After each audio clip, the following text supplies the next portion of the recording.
चलिए कंटिन्यू करते हैं। लास्ट लेक्चर से डिस्कशन चल रहा था हमारा सी और सी प्लस प्लस के बीच के डिफरेंसेस का। ठीक, तो हमने ये डिफरेंस पढ़ लिया था कि सी लैंग्वेज में अगर आपको स्क्रीन पे डेटा प्रिंट कराना है तो आप यूज करते हो प्रिंटफ, जबकि सी डबल प्लस ने आपको उसकी जगह अपना ऑल्टरनेट दिया है। कौन सा ऑल्टरनेट? सी डबल प्लस का ऑल्टरनेट क्या है जो स्क्रीन पे आपके लिए टेक्स्ट प्रिंट करेगा? सी आउट।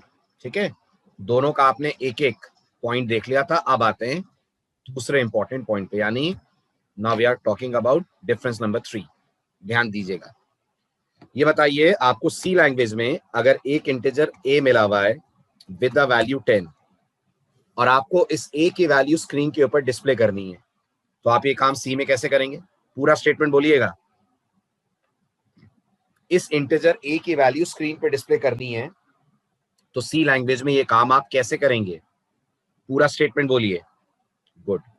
सी में इस काम को करने के लिए आप लिखेंगे printf %d, a लिखेंगे। अब सी डबल प्लस जिस इंसान ने बनाई यानी मिस्टर ब्यान स्ट्रोस्ट्रप, उनका ये मानना था कि ये जो %d का चक्कर है ये बहुत खराब है और ये प्रोग्रामर को अननेसेसरीली प्रॉब्लम्स में डालता है।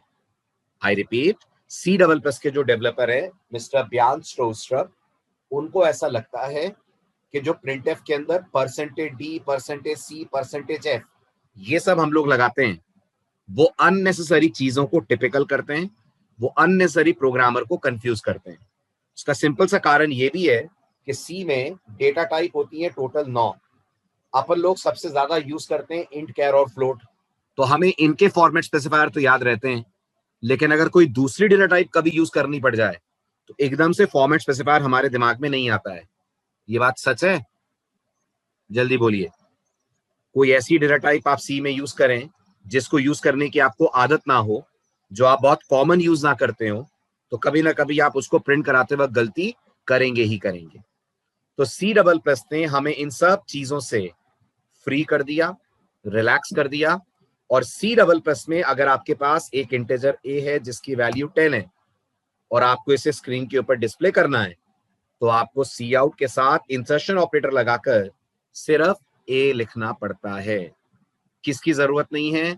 आपको कोई जरूरत नहीं है याद रखने की any kind of format specifier. Is this point clear to everyone? C double plus में no need for the programmer to remember any kind of format specifier. You just provide the name of the variable to cout. बाकी tension सी out की है कि वो variable की data type देखकर accordingly आपको उसकी वैल्यू प्रिंट करके देगा।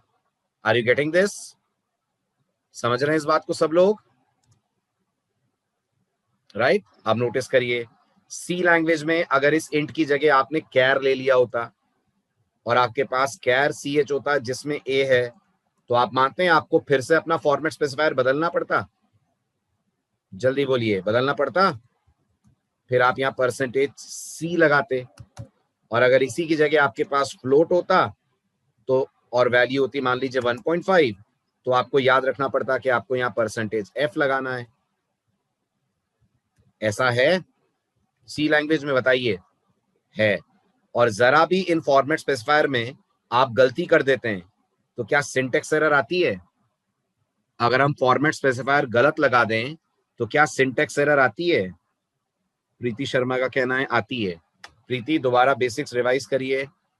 नहीं आती है, किसी भी तरह की एरर नहीं आती है।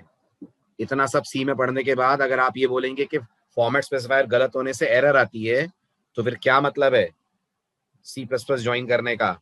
सी के बेसिक पार्ट ही क्लियर नहीं है। अगर सी लैंग्वेज में फॉर्मेट स्पेसिफायर्स गलत यूज करने पर भी प्रोग्राम कोई सिंटेक्स एरर नहीं देता है। प्रोग्राम कंपाइल होता है? जल्दी जल्दी बोलिए। होता है। रन होता है? वो भी होता है, लेकिन आंसर नॉनसेंस आता है। आंसर अजीब आता है जिसको ट्रेस करने में, समझने में आपको काफी समय लग जाएगा। इसलिए सी डबल प्लस ने इस काम को बहुत अच्छे से हैंडल करा है और हमें सी प्लस प्लस लैंग्वेज में कभी किसी भी वेरिएबल की वैल्यू प्रिंट करते वक्त कोई फॉर्मेट स्पेसिफायर यूज करने की आवश्यकता नहीं होती है। जैसे हम एक वेरिएबल को डिस्प्ले करते हैं, बिल्कुल वैसे सी प्लस प्लस में अपन बाकी वेरिएबल को डिस्प्ले करेंगे, सी आउट और सी आउट के साथ insertion operator. Is this clear? ठीक है, अब आएगी एक छोटी सी प्रॉब्लम।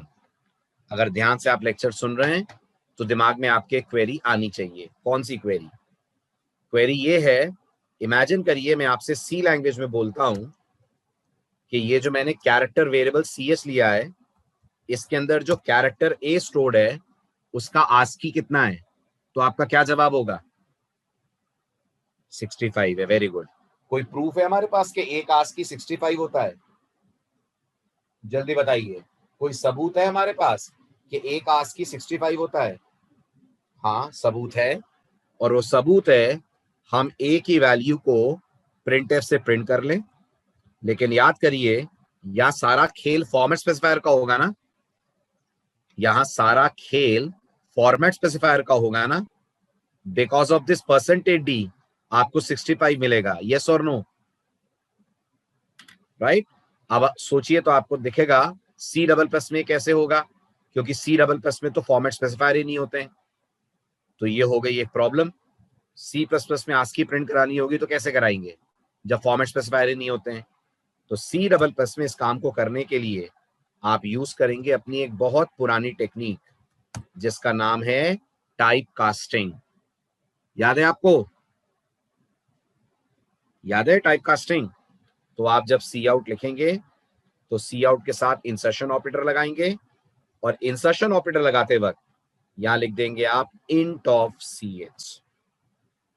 जब आप लिख देंगे इंट ऑफ सी एच तो आप कंपाइलर को क्लियरली कन्वे कर रहे हैं कि सी एच को डिस्प्ले करते वक्त उसका कैरेक्टर फॉर्म डिस्प्ले मत करो, उसका इंटीजर फॉर्म डिस्प्ले करो। Are you getting this? समझ आ रही है मेरी बात?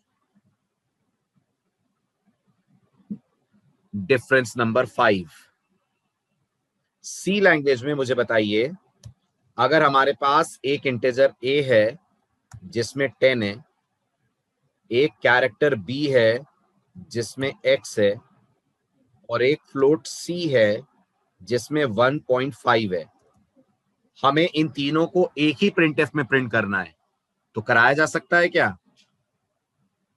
जल्दी बोलिए, एक ही प्रिंटफ में इन्हें प्रिंट कराया जा सकता है क्या? यस, बिल्कुल कराया जा सकता है। क्या लिखना पड़ेगा?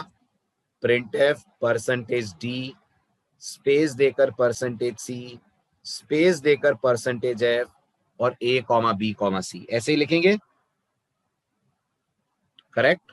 अब ये काम सी प्लस प्लस में आप कैसे करोगे?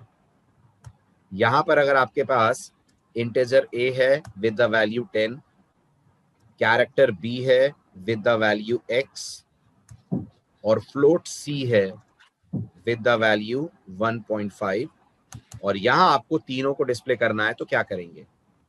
तो आप सिर्फ सी आउट लिखेंगे, इंसर्शन ऑपरेटर लगाएंगे, ए लिखेंगे, दोबारा इंसर्शन लगाएंगे, बी लिखेंगे, दोबारा इंसर्शन लगाएंगे और सी लिखेंगे। इसका सिंपल सा मतलब ये है कि सी प्लस प्लस में आपको जब भी कोई वैल्यू प्रिंट करानी है उसके पहले क्या लगाना पड़ेगा? जल्दी जल्दी बोलिए, उसके पहले क्या लगाना पड़ेगा?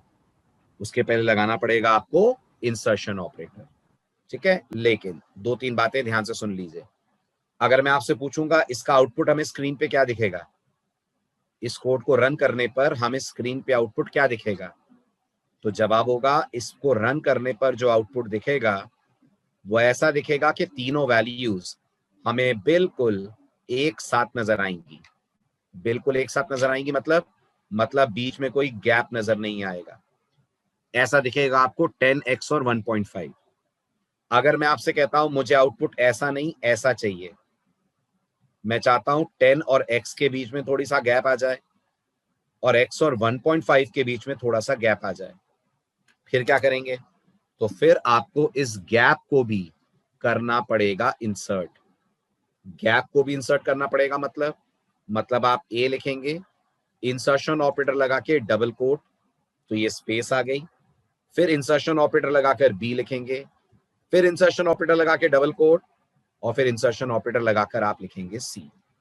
इस तरीके से अगर आप प्रिंट करेंगे गैप देते देते, तो डेफिनेटली आपको आपके प्रोग्राम का आउटपुट स्पेस के साथ वैल्यू सेपरेट होकर मिल जाएंगी। यानी एक चीज कंफर्म है, सी डबल प्लस में आपको जब भी स्क्रीन पे सी आउट से कुछ प्रिंट कराना है, उसके पहले क्या लगाना पड़ेगा? उसके पहले क्या लगाना पड़ेगा?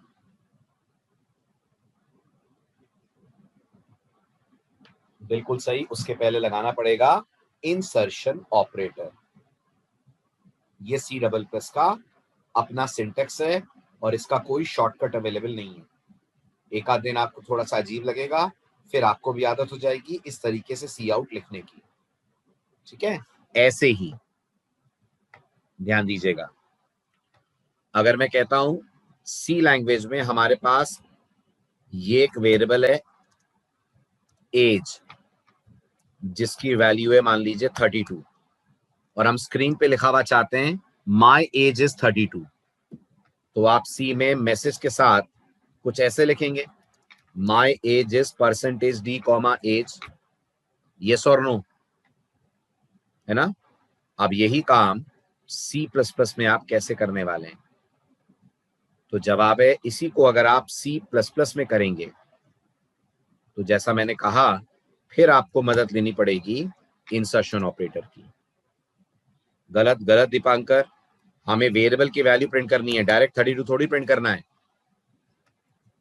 एज की वैल्यू दिखानी है, तो आप यहां पे लिखेंगे डबल कोट्स में माई एज इज डबल कोट्स बंद और फिर एज।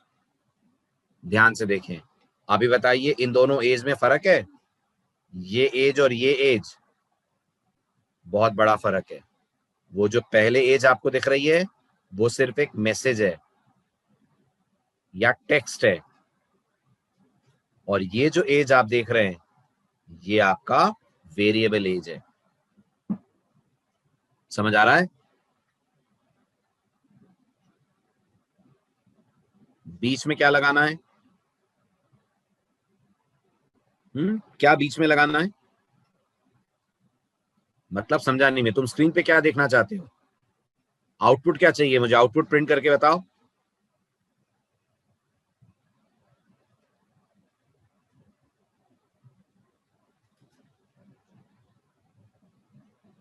तो एज बीच में आ जाएगा, माई एज 32 इज अगर करना है तो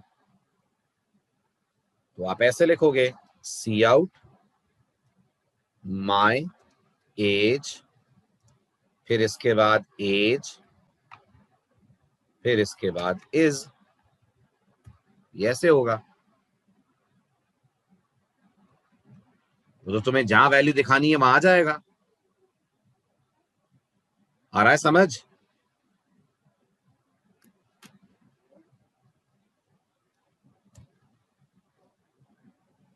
चलिए अब एक और जरूरी बात सुनिए ध्यान से।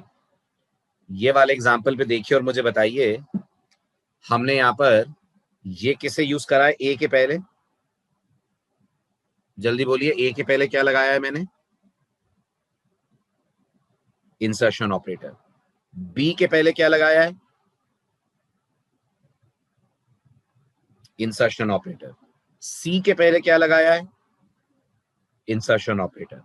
यानी मैंने एक ही सी आउट में इंसर्शन को कितनी बार यूज करा है? 3 बार। तो जब आप एक ही स्टेटमेंट में एक ही ऑपरेटर को मल्टीपल टाइम्स यूज करते हैं तो याद रखिएगा सी डबल प्लस में इसे कहा जाता है कैस्केडिंग। रिमेंबर दिस, ये जो आप कर रहे हैं ये सी डबल प्लस की वोकैबुलरी में कहलाएगा इंसर्शन ऑपरेटर की कैस्केडिंग।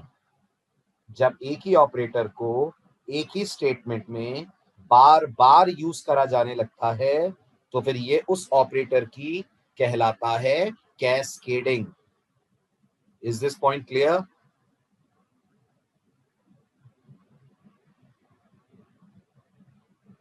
गुड। ये थी सारी बातें रिगार्डिंग सी आउट। हाँ, ये भी कैस्केडिंग है विकास, बिल्कुल। 10 प्लस 20 प्लस 30 अगर आप कर रहे हैं तो सी प्लस प्लस के टर्म्स में आप प्लस ऑपरेटर की कैस्केडिंग कर रहे हैं। क्लियर?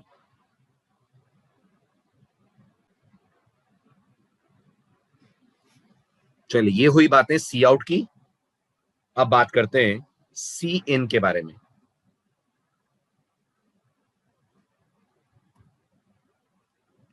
तो सी लैंग्वेज में जब आपको यूजर से इनपुट लेना होता है तब आप स्कैनएफ यूज करते हैं।